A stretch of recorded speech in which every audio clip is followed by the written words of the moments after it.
Lundi 25 novembre 2024, bonjour à toutes et à tous et voici le sommaire.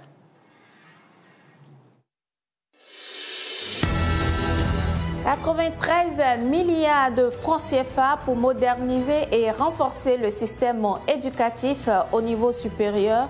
Le projet de budget de l'année 2025 prévoit plusieurs chantiers au profit des enseignants d'université ainsi que des étudiants.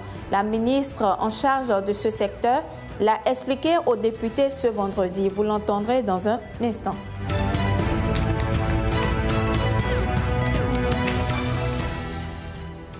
Les anciens députés du Togo en visite chez leur père du Bénin, c'était en fin de cette semaine écoulée au palais des gouverneurs de Porto-Novo. Réunis au sein d'une association dénommée ANAP Togo, ils ont tenu une séance de travail avec leurs homologues béninois de la SNAP. Les détails sont à suivre.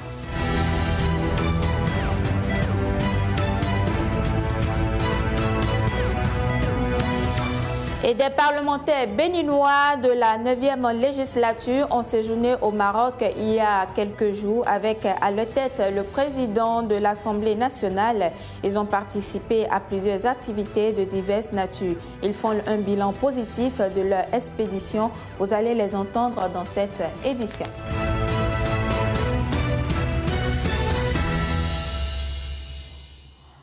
Que prévoit le gouvernement pour les universitaires et étudiants en 2025, la ministre de l'Enseignement supérieur et de la Recherche scientifique est allée entretenir les députés sur la question. Éléonore Yahi Ladécan a exposé aux députés de la commission budgétaire ce vendredi les ambitions de son ministère pour la nouvelle année. Je vous propose de l'écouter à sa sortie. Notre budget, tel que nous sommes venus le défendre devant les honorables députés, s'élève pour l'exercice 2025 à un montant de 93 milliards 713 millions 951 531 contre un montant de 81 milliards 476 millions 997 498 000 francs l'année dernière, avec une augmentation de 15,01%. Et en termes de montant, ça fait quand même plus de 12 milliards en plus.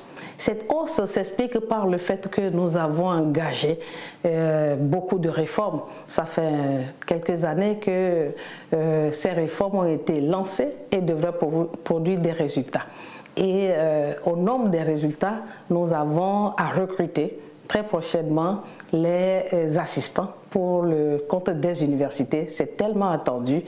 Et ces assistants, une fois recrutés, évidemment, vont impacter d'une certaine façon la masse salariale.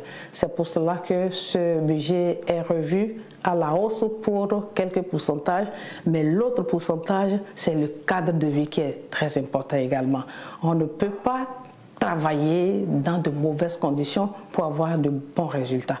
Et donc, tout le cadre de travail dans les universités serait revisité. Ce qui est heureux, c'est que nous avons un document qui estime les besoins. Ce document a un coût et c'est ce qui va impulser une très grande dynamique dans ces universités pour rendre visible justement ce cadre de travail en matière d'infrastructure, en matière de mobilier, en matière d'équipement de laboratoire. C'est ce que nous voulons faire. Il y a un nouvel élément qui est intervenu au niveau du secteur de la recherche. Le secteur de la recherche a été toujours un volet et qui semble être alors négligé.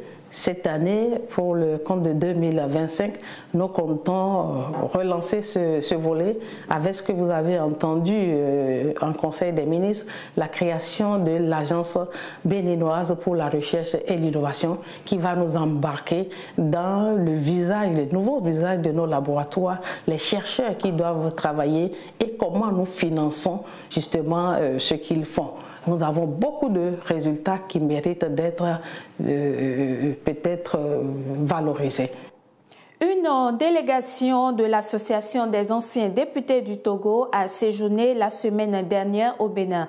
Un séjour qui entre dans le cadre d'une visite de travail avec leurs homologues béninois. Au cœur de cette visite, une séance de travail s'est déroulée à la salle Isaac Fayomi de l'institution. Le point avec Latifou Boni. Salle Isaac Fayomi à l'Assemblée nationale. Vendredi 22 novembre 2024, en pleine activité, 2 délégations. Les anciens élus du peuple togolais sont en visite chez leur père béninois. Soyez les bienvenus. Très sincèrement, vous remercie.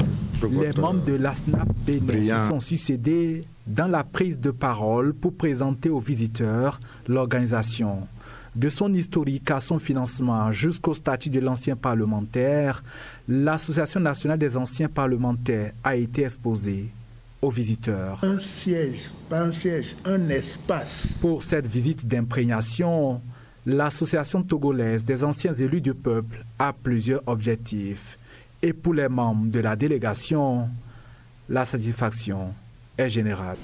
L'objectif de venir voir comment fonctionne l'Association nationale des anciens parlementaires du Bénin. S'imprégner des réalités et voir comment nous pouvons corriger ou bien améliorer ce que nous faisons déjà. Étant donné que la NAP Togo est née il n'y a pas encore un an. On a bénéficié d'un bon accueil. Nous sommes largement satisfaits. Le protocole qu'on a envoyé à nos doyens de la SNAP Bénin, ce protocole est en train d'être bien déroulé et nous sommes largement satisfaits. Côté béninois, la jeune association togolaise séduit. Les 2 parties s'accordent à dire que l'imprégnation est mutuelle. Les perspectives aussi. Nous avons trouvé d'abord nos visiteurs très sympathiques, soucieux d'apprendre, de savoir comment nous travaillons ici. Ils sont vraiment venus vivre notre expérience pour s'en inspirer. C'est une visite souhaitée. Parce que nous avons toujours voulu que chaque pays francophone ait son association des anciens parlementaires. Cela nous permet donc de nous mettre ensemble pour former une association africaine des anciens parlementaires francophones, comme il a déjà existé l'Union mondiale des associations d'anciens parlementaires francophones. Après cette visite, nous allons renforcer, comme je le dis, la collaboration avec les aînés du Bénin et voir ensemble comment nous pouvons accéder à l'association des anciens parlementaires d'Afrique francophone et voir comment nous pouvons agir sur l'amélioration du quotidien de l'ancien élu de la République. La visite d'imprégnation de l'Association des anciens parlementaires, promesse d'un nouveau départ pour un effort sous-régional au profit des anciens députés. La présidente de l'Union des organisations des jeunes entrepreneurs de la CEDEAO était en audience à l'Assemblée nationale. Ella Dodo a été reçue par le directeur de cabinet du président de l'Assemblée nationale ce jeudi 21 novembre. Mathieu Aronsou et son hôte ont échangé autour des sujets liés aux efforts des pays membres de l'organisation sous-régionale en faveur de l'entrepreneuriat chez les jeunes. Suivant sa sortie d'audience. Au cours des assises CEDEAO qui ont eu lieu au Bénin, les 24, 25 et 26 octobre 2024, le président de l'Assemblée nationale s'est dépêché pour nous envoyer son représentant pour participer aux 10 assises. Et nous avons le devoir d'un compte rendu fidèle. Et c'est dans ce cadre-là que je suis venue faire le compte rendu des assises, les conclusions spécifiques des 10 assises et bénéficier de ces sages conseils pour la réussite de notre mission. Et dans le cadre de la tournée sous-régionale que nous organisons, parce qu'il y aura une tournée au niveau des États membres de la CEDEAO pour la remise officielle du document et pour le compte rendu des assises qui ont eu lieu au Bénin. J'en suis très heureuse parce que l'engagement du président de l'Assemblée nationale démontre encore une fois l'attention qu'ils accordent à la promotion de la jeunesse sous-régionale. Et il n'a pas encore hésité. Et je pense qu'aujourd'hui, au cours des assises, les jeunes l'ont confirmé pour dire que non, sans vraiment l'engagement des institutions béninoises, parce que le Bénin étant le pays organisateur des 10 assises, les initiateurs étant quand même des jeunes béninois, franchement, j'en suis très fière et c'est avec fierté que nous portons quand même le drapeau du Bénin au niveau des pays membres de la CEDEAO. Je pense qu'au cours des assises, la coopération a été très riche parce que les jeunes venant des pays membres de la CEDEAO, il y a quand même assez de partage d'expérience au niveau de nos États en ce qui concerne l'entrepreneuriat des jeunes. Parce que je vous rappelle que le forum de 2010 qui a eu lieu au Bénin, c'était sur le thème l'auto-emploi des jeunes après 50 ans d'indépendance, bilan et perspective. C'est vrai que beaucoup de choses restent encore à faire, mais je pense que nous sommes heureux quand même que les États s'échinent à ce que la jeunesse sous-régionale soit plus épanouie. Et c'est l'occasion pour moi de remercier quand même l'État béninois, le gouvernement béninois, au cours de ces assises, qui a mis en place le dispositif qu'il faut pour nous assister, pour sécuriser quand même nos autres qui sont venus de loin et pour nous accompagner. Parlons cette fois de la visite de travail du président de l'Assemblée nationale et de quelques députés au Royaume du Maroc. Pendant sa visite en terre marocaine, Louis Béounou Vlavonou a échangé avec les ressortissants du Bénin résidant dans le pays. Je vous propose de les écouter. Nous avons eu l'opportunité donc de faire un tour d'horizon des développements économiques et sociaux au Bénin. Et ça a été une très belle occasion pour nous, résidents à l'étranger, de nous enrichir de ce qui se fait de bien actuellement au Bénin. Nous avons eu aussi l'opportunité donc d'échanger sur des questions donc diverses de coopération possibles entre le Royaume du Maroc et le Bénin pour pouvoir donc tirer mutuellement profit de ce qui se fait donc de mieux de part et d'autre. Ça a été une audience empreinte donc de cordialité. Cela nous a frappé pour quelqu'un donc de son rang, d'accepter donc d'avoir une discussion assez ouverte et franche avec ses compatriotes que nous sommes. Nous avons vraiment apprécié ce temps avec lui et ses échanges. Et nous nous sommes nourris mutuellement donc, de la qualité de ces échanges. Et à la suite des ressortissants du Bénin vivant au Maroc, le président du groupe interparlementaire d'amitié au Maroc a été reçu par l'autorité parlementaire du Bénin. Mohamed El Amouti a aussi fait le tour de plusieurs sujets importants avec Louis Béounou Vlavonou. D'une manière générale et prochainement, lors d'une visite que j'effectuerai au Bénin, nous allons procéder, comme j'ai convenu avec M. le Président, à constituer une cellule de réflexion. Cette cellule de réflexion-là, il va nous éclairer sur tous les sujets, que ce soit intéressant pour les Marocains, que ce soit intéressant pour les Béninois. Et on va essayer de traduire cette réflexion-là en des programmes concrets. Hein. Et nous avons la volonté, toutes les deux parties, de collaborer dans ce sens. L'économie, c'est la pièce essentielle qui peut consolider encore plus les relations entre les peuples. Et entre le Maroc et le Bénin, moi, les autres, Monsieur le Président du Parlement marocain et le gouvernement marocain, sous les conseils de Sa Majesté Mohamed VI, nous allons faire avec Monsieur le Président et le gouvernement de Bénin tout notre possible pour que les affaires économiques entre les Marocains et les Béninois soient d'une façon qui peut rapporter beaucoup de choses aux deux peuples. À la fin de leur séjour en terre marocaine, les députés faisant partie de la délégation du président de l'Assemblée nationale ont exprimé leurs sentiments. Je vous propose de les écouter ici au micro de Télé Hémicycle.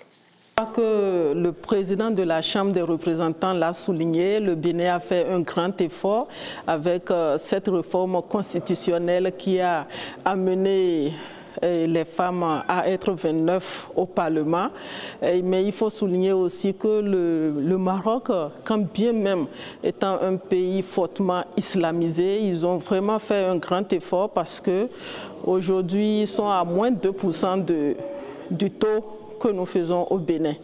Et je crois qu'il faille que nous échangions avec les femmes pour voir vraiment la stratégie qui a été mise sur pied pour que bon nombre de femmes s'intéressent à la politique, ce qui a permis au gouvernement vraiment de mettre les femmes au devant des choses, parce qu'il nous a expliqué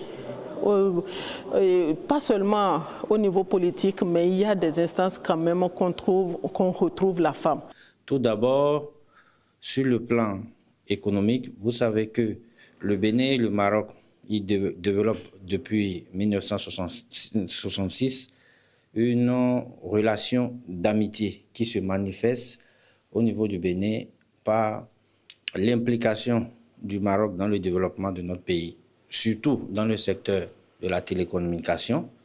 On peut noter aussi le secteur économique des finances comme l'assurance. Et au-delà de ça, dans le BTP, le Maroc a commencé aussi par nous apporter leur expertise. C'est dans ce cadre que pour les travaux de finition de gigantesques chantiers du PAG que le président a initié, je veux parler de la construction du nouveau siège de l'Assemblée nationale, qu'un groupe marocain est actuellement au Bénin pour la phase de finition. Donc, c'est pour dire que le Bénin et le Maroc, ils ont sur beaucoup de domaines, des relations gagnant-gagnant qui font que cette visite va encore renforcer cette relation.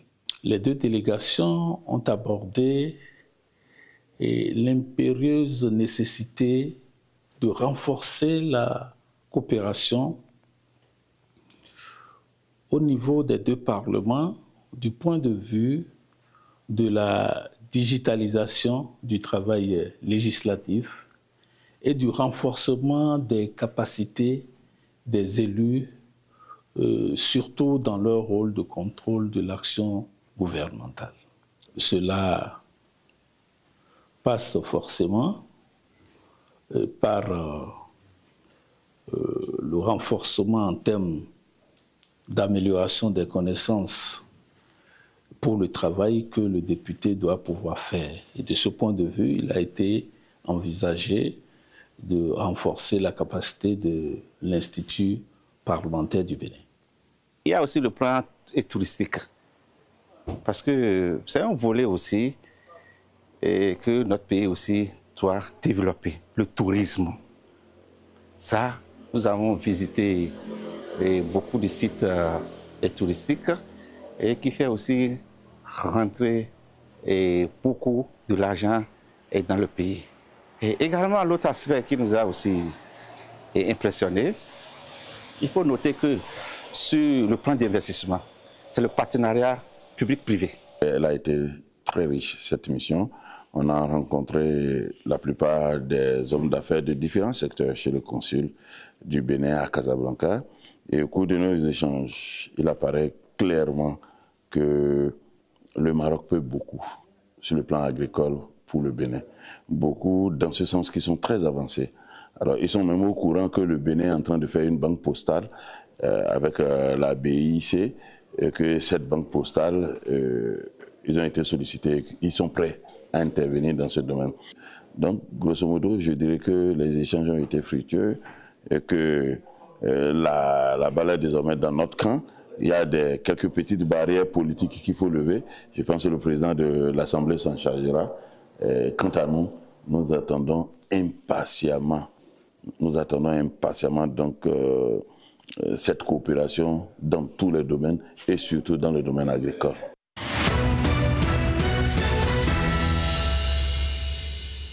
Nos confrères de la presse écrite ont également leur point de vue sur l'actualité parlementaire.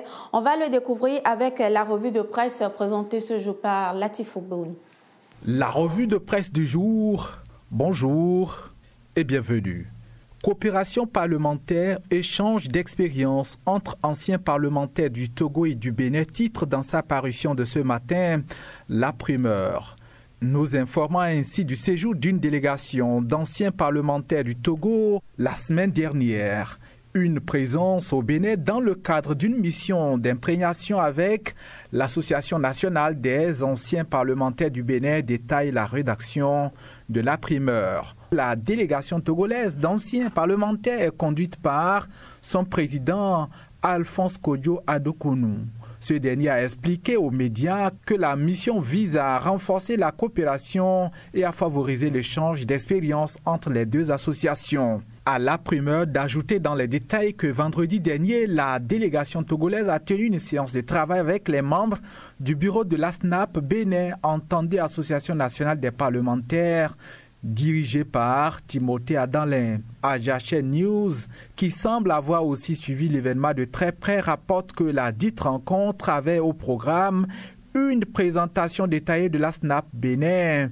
La séance a permis aux anciens parlementaires togolais de mieux comprendre le modèle de l'association des anciens parlementaires du Bénin, écrit Ajaché News. La ministre Éléonore Ladékan Yahi planche et convainc, peut-on lire avec la tribune de la capitale parlant des passages des ministres et de présidents d'institutions. La ministre de l'Enseignement supérieur et de la Recherche scientifique a requis une enveloppe de 93 713 951 531 francs pour l'année 2025. Le budget du ministère, tel que défendu face aux élus du peuple, a subi une tendance haussière de 15%. Comparativement à celui de l'année dernière.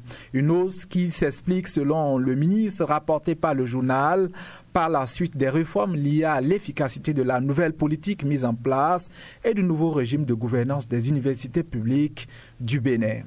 Le coopérant fait lui un pas en arrière pour nous proposer un grand dossier sur l'expédition du président du Parlement sur le Maroc. Une visite du travail effectuée au Maroc par Luc Bernouv-Lavonou et sa suite du 10 au 15 novembre dernier. Le quotidien Le Coopérant s'est donc donné du temps pour nous fournir les grands éléments de ce déplacement où l'autorité parlementaire était avec Labiou Amadou Djibril, premier questeur, David Ounsa, deuxième secrétaire parlementaire, ainsi que des députés Djamilatou Sabi Mohamed, Charles Toko et Souley Malam Moukouré Boko. Mes confrères qui ont fait le point de l'agenda marocain du président et de sa suite résument l'activité en une occasion de sceller davantage une diplomatie qui marche dans divers domaines et surtout lancer les jalons de plusieurs autres secteurs où le Maroc et le Bénin peuvent encore se renforcer mutuellement. Les parlements marocains et béninois, écrit le journal, ont donné une nouvelle dimension à leur coopération. Dorénavant, il n'y aura plus de concurrence entre ces deux pays dans le positionnement au niveau des instances internationales. La revue de presse, à demain. C'est tout pour ce jour. Merci de nous avoir suivis et à demain pour d'autres informations.